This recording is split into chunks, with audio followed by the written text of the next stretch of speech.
Ashamar kafuunee kabajamtoota hordoftoota miidiyaa madda nageenyaa oduu har'aaf qabannee dhihaanne isinitti muunkaasifaana turwaane jersoo wallooti. Oduu keenya jalqabaatiin godina Baalee Bahaa keessatti hawaasni hiriira ba'uun gaafii mirgaa yoo gaafatan waraanni mootummaa dhukkaasa itti banuun miidhaa qaqqabsiisee jiraachuun barame. Guutuun gabaasa kanaa akkatti aanutti isiniif dhiyaata. Godina Baalee Bahaa aana laga hidhaatti hawaasni hiriira ba'uun gaafii mirgaa yoo gaafatan deebiin isaanii rasaasa ta'ee jiraachuun barame. Mootummaan bilxiginnaa kufaatii irra jiru kun bakkoota garaa garaatti uummata nagaa dararaa jiraachuun beekamaadha. Haaluma kanaan godina Baalee Bahaa aana laga hidhaa magaalaa Beeltuutti hawaasni naannichaa hiriira ba'uun gaafii mirgaa yoo gaafatan waraanni murna bilxiginnaatiin hoogganamu dhukkaasa uummata irratti banuun namoota hedduu miidhaan qaama qaqqabu maddi keenya madda nageenyaatti hime.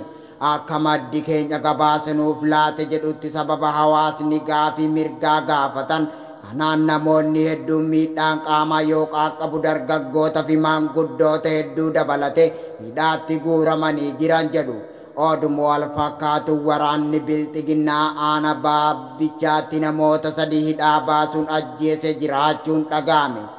Guyyaa dheengaddaa jechuun eebila 4 bara 2022 lixa shaggar aana baabbichaatti waraanni mootummaa faashistii Abiyyi Ahmad namoota mooraa qubsuma waraana Daarimuu fi qotee bulaa mana hidhaa garaa garaa keessatti dararaa turan hidhaa baasuun ganda Biiloo Maalli bakka Sololoo jedhamutti ajjeesanii jiraachuun beekame.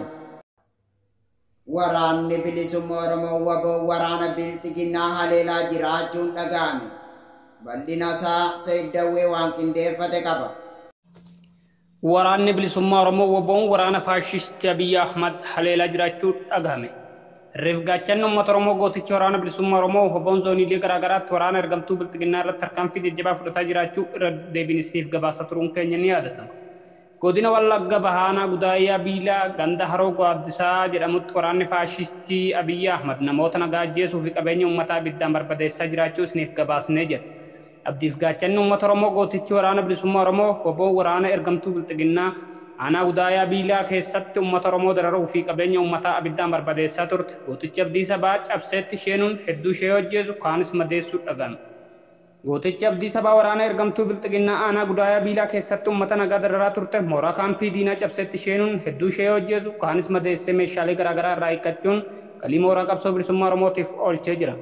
Waraanni bilisummaa Oromoo WBO'n zooniilee garaa garaa fi godinaalee garaa garaa keessatti waraana murna bilxiginnaatiin hoogganamtu haleeluun gumaa uummata isaa baasaa jira. Reefgaachanni uummata Oromoo WBO'n hawaaru. Godina Horroo Guduruu keessatti waraanni faashistii Abiyyi Ahmad uummata nagaa ajjeesaa jiraachuun dhaga'ame. Bal'ina isaa Abdallaammee waan qindeeffate qaba. Godina Horroo Guduruu keessatti waraanni faashistii Abiyyi Ahmad uummata nagaa ajjeesuun cimee itti fufee jira. Godina Horroo Guduruu Wallagga keessatti waraanni bilxiginnaa uummata nagaa haala suukanneessaa ta'een ajjeesuun cimee itti fufee jiraachuun dhaga'ame. Waraanni murna bilxiginnaatiin hoogganamu yeroo darbee godinuma kana keessatti gocha sanyii duguuggaa uummata Oromoo qotee bulaa humaa keessa hin jirre irratti raawwachaa jiraachuu isiniif gabaasaa turuun keenya ni yaadatama. Guyyaa dheengaddaa jechuun eebila 2022 ona Jimmaaraaree ganda Leencaa Gurraachaa jedhamu keessatti nama maqaan isaa Tarrafaa Raggaasaa jedhamu badii takka malee erga qabanii ukkaamsaniin booda ajjeesanii gatuun dhaga'ame. Akka maddeen keenya jedhanitti godina Horroo Guduruu Wallaggaa ona Jimmaaraaree keessatti waraanni faashistii Abiyyi Ahmad kan hidhannoo gootoon garasitti bobbaafaman haala suukanneessaa ta'een uummata Oromoo humaatuu keessa hin jirre ajjeesaa jiru jedhu maddi keenya gabaasanuuf laate. Waraanni ergamtuu bilxiginnaa akkuma yeroo darbee godina Horroo Guduruu Wallaggaa keessatti ajjeechaa suukanneessaa uummata irratti raawwachaa turan yeroo ammaa kanaas kan duraa caalaa daran cimee itti fufee jira jedhu maddi keenya garasii gabaasanuuf laate kun. Gareen Al-Shabaab kan Al-Qaayidaan hidhata qabu Soomaaliyaa haleeluuf karoorsuu haalee jiraachuun barame. Bal'ina isaa Umar Saba waan qindeeffate qaba. Gareen Al-Shabaab kan Al-Qaayidaan hidhata qabu pireezidaantii fi ministeera muummee Somaaliyaa haleeluuf karoorseera jechuun akeekkachiisi qaama tikaa fi nageenyaa mootummaarraa ba'ee ture. Soba jechuun haale. Maarsariitiin qabiyyeewwan yaadota Al-Shabaab deeggaran gabaasuun beekamu. Kan Soomaaliyaa keessatti argamu tokko miseensa gameessa ajajoota Al-Shabaab wabeeffachuun akka gabaasetti gabaasa ejensii tajaajila tikaa fi nageenya biyyaalessa Soomaaliyaa dubbii nama kofalchiisuu fi qoosaa kan fakkaatudha jechuun gareecha ejjennoo isaa ibseera. Akeekkachiifni haleellaa shororkeessummaa dureewwan biyyarratti xiyyeeffate kun kan dhagahame filannoon akka ol dheerate ilaalchisee rakkoon siyaasa pireezidaantii fi ministeera muummee gidduutti dhalate hammaachaa wayita jirutti. Ajajaan Al-Shabaab kun garee jaarmiyaan nageenyaa fi tika biyyaalessa Soomaaliyaa kun waa'ee iccitii opereeshinii Al-Shabaab ifa baasuuf dandeettii hin qabu jechuun ibse. Hidhattoonni Al-Shabaab akka jedhanitti ibsi tajaajila tikaa irraa dhagahame kun waldhibdee siyaasa biyyattii keessatti dhalatee jiru irraa ka'uun qondaalota siyaasaa biyyattii sodaachisuuf kan dhimma itti ba'amedha. Al-Shabaab pireezidaantii fi muummee ministeera Somaaliyaa irratti haleellaa raawwachuuf ta'uun saaxilame. Al-Shabaab mootummaa caalaa gibira guddaa sassaaba jedhame. Ajajaan garee kanaa qondaalotnii fi miseensonni mootummaa Somaaliyaa xiyyeeffannaa keenya ta'anillee dadammaqaa siyaasaa fi jeequmsa isaanii keessa akka nu buusan ammoo hin feenu jedhee jira.